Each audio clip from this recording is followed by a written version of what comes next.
الله وبركاته. الحمد لله رب العالمين، العاقبة للمتقين، والصلاة والسلام على أشرف الأنبياء والمرسلين وعلى آله وصحبه أجمعين. أعوذ بالله من الشيطان الرجيم. بسم الله الرحمن الرحيم.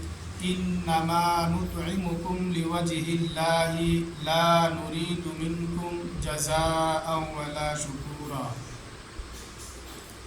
محترم سامعین، اس سے پہلے کی درس میں ذکر کیا گیا تھا کہ تمام اعمال کا دار و مدار نیتوں پر ہے، یعنی ہر آدمی کو، ہر شخص کو، ہر انسان کو اپنے اعمال سے وہی چیز ملیں گے جس کی انہوں نے نیت کرتا ہے.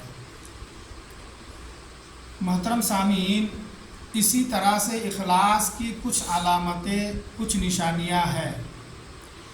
ہمیں اور آپ کو یہ بھی جاننا چاہیے کہ اخلاص کی کیا علامتیں ہیں، کیا نشانیاں ہیں، یعنی ہم اور آپ کس طرح سے پتہ لگا سکتے ہیں، کس طرح سے معلوم کر سکتے ہیں، یہ جان سکتے ہیں کہ ہم میں اخلاص ہے یا نہیں.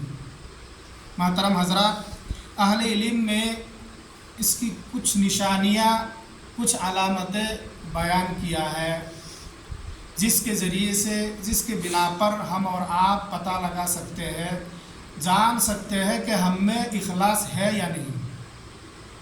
محترم حضرات، اس کی پہلی علامت، پہلی نشانی یہ ہے کہ عمل کرنے والا شخص کے نظر میں تعریف اور مذمت دونوں برابر ہو، کیونکہ ان کا مقصد تو یہ ہے کہ انہیں صرف اور صرف اللہ تبارک و تعالیٰ سے اجر اور ثواب حاصل ہو جائے.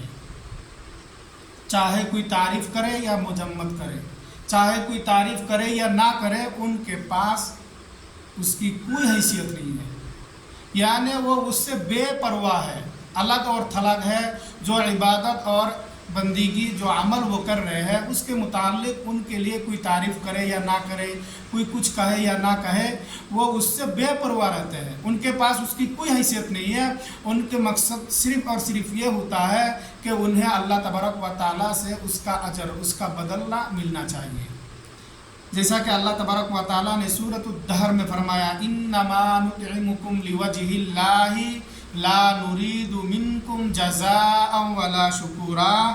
ہم تو تمہیں بس اللہ کی رضا کے لیے کھلاتے ہیں، ہمیں تم سے کوئی بدلہ بھی نہیں چاہیے اور نہ شکر چاہیے. یعنی اگر ہم کسی کو احسان کرتے ہیں یا کھانا کھلاتے ہیں تو ہمیں، ہمارا مقصود، ہماری نیت یہ ہونا چاہیے کہ ہمیں اللہ تبارک و تعالیٰ اس کا اجر و ثواب عطا کرے. یہ نیت نہیں ہونی چاہیے کہ ہمیں اس سے کوئی بدلہ ملے، کوئی اس سے شکر، وہ میرے شکر ادا کرے. یعنی بہت لوگ ایسے بھی کرتے ہیں کہ احسان کے بدلہ احسان کرتے ہیں کہ ہم نے اسے احسان کریں گے تو وہ بھی ایک دن مجھے اس کے بدلے میں احسان کرے گا، ہم انہیں کھانا کھلائیں گے تو ایک دن وہ بھی مجھے کھانا کھلائے گا. ہمارے اندر یہ چیز نہیں ہونی چاہیے، بلکہ ہمارے اندر یہ ہونی چاہیے کہ ہمیں اس کا اجر و ثواب اللہ تبارک و تعالیٰ ہی عطا کرے گا.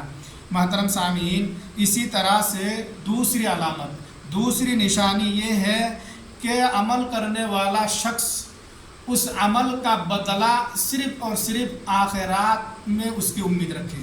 یعنی ان کی امید یہ ہو کہ اللہ تبارک و تعالیٰ اس کا اجر و بدلہ ہمیں صرف اور صرف آخرات میں عطا کرے گا، دنیا میں نہیں چاہیے.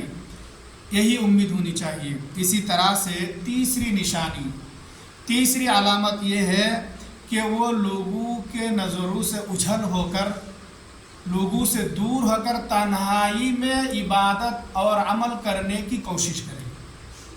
جیسا کہ صحیح مسلم کی حدیث ہے، حدیث کے راوی حضرت سعد بن ابی وقاص رضی اللہ تعالیٰ عنہ ہے، فرماتے ہیں کہ میں نے رسول اللہ صلی اللہ علیہ وسلم کو فرماتے ہوئے سنا، ان اللہ یحب العبد التقی الغنی الخفی، کہ اللہ کے نبی صلی اللہ علیہ وسلم نے ارشاد فرمایا ہے کہ بے شک اللہ تبارک و تعالی اس بندے سے محبت کرتا ہے جو پرہیزگار ہو،